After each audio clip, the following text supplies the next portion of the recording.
चलिए अब तेज रफ्तार में देख लेते हैं चुनाव से जुड़ी 25 खबरें। चुनाव 25।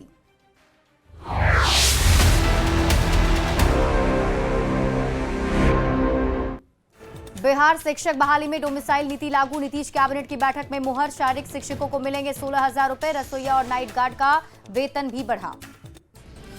नीतीश कैबिनेट का एक और बड़ा फैसला। पर्व त्योहार में प्रवासियों को घर लाने के लिए बस मालिकों को प्रोत्साहन राशि देगी सरकार। दोनों तरफ मिलाकर प्रति सीट 450 रुपए मिलेंगे। बिहार में डोमिसाइल नीति की घोषणा के बाद तेजस्वी यादव ने शुरू की क्रेडिट पॉलिटिक्स। कहा, हमने पहले की थी डोमिसाइल की बात। इंडिया गठबंधन की सरकार में डोमिसाइल नीति लागू करने की कही थी बात।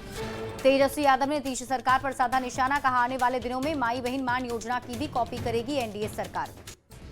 नेता प्रतिपक्ष तेजस्वी यादव पर डिप्टी सीएम सम्राट चौधरी ने साधा निशाना। कहा, 40 वर्षों तक कांग्रेस और 15 साल तक लालू राबड़ी ने बिहार को लूटा। डोमिसाइल नीति पर तेजस्वी के क्रेडिट पॉलिटिक्स पर बीजेपी के राष्ट्रीय सचिव ऋतुराज सिन्हा ने बोला हमला। कहा, विपक्ष का काम झूठ बोलना और फर्जीवाड़ा करना है। एनडीए रिजल्ट देने वाली सरकार को नकलची बताने पर मंत्री लेसी सिंह तेजस्वी यादव पर पलटवार करती हैं। कहा, लालू राबड़ी के कार्यकाल में जो नहीं हुआ उस काम को पूरा कर रहे नीतीश कुमार।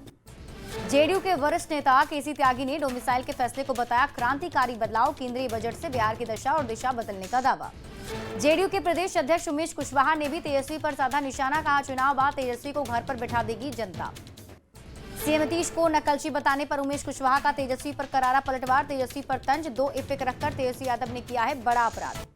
तेजस्वी यादव पर जल संसाधन मंत्री विजय कुमार चौधरी ने साधा निशाना। एजेंडा चुराने के आरोप को बताया बेकार। कहा, बिहार की जनता को सीएम नीतीश से बेहतर कोई नहीं समझ सकता। एसआईआर को लेकर विपक्ष के आरोपों पर विजय चौधरी का करारा पलटवार। हार के डर से छटपटाहट में है। बीजेपी के राष्ट्रीय प्रवक्ता शाहनवाज हुसैन ने भागलपुर में तेजस्वी यादव पर बोला हमला। कहा, गलत जानकारी देने को लेकर कार्रवाई की मांग। केंद्रीय गृह मंत्री अमित शाह के सीतामढ़ी दौरे को लेकर तैयारियां तेज। दिल्ली में पीएम की अध्यक्षता में एनडीए संसदीय दल की बैठक। पीएम मोदी ने सांसदों को संबोधित किया। ऑपरेशन सिंदूर की सफलता पर एनडीए सांसद ने पीएम मोदी का किया सम्मान। राहुल गांधी पर पीएम मोदी का निशाना। बोले, देश ने नेता विपक्ष का बचपना देखा है।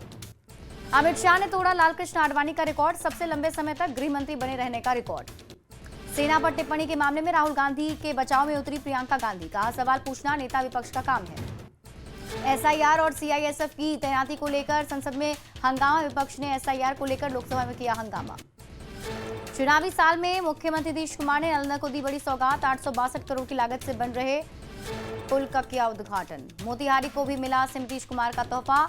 रामगढ़वा के चंपापुर में पंचायत सरकार भवन का निर्माण। 8 अगस्त को मां जानकी मंदिर का शिलान्यास करेंगे गृह मंत्री अमित शाह और सीएम नीतीश कुमार। मोकामा के पंचमहला फायरिंग मामले में पूर्व विधायक अनंत सिंह को बेल। बिहार विधानसभा चुनाव से पहले जेल से बाहर आ सकते हैं पूर्व विधायक अनंत सिंह। और इसी के साथ इस बुलेटिन में अभी के लिए बस इतना ही। आप देखते रहिए न्यूज़ 18 बिहार झारखंड।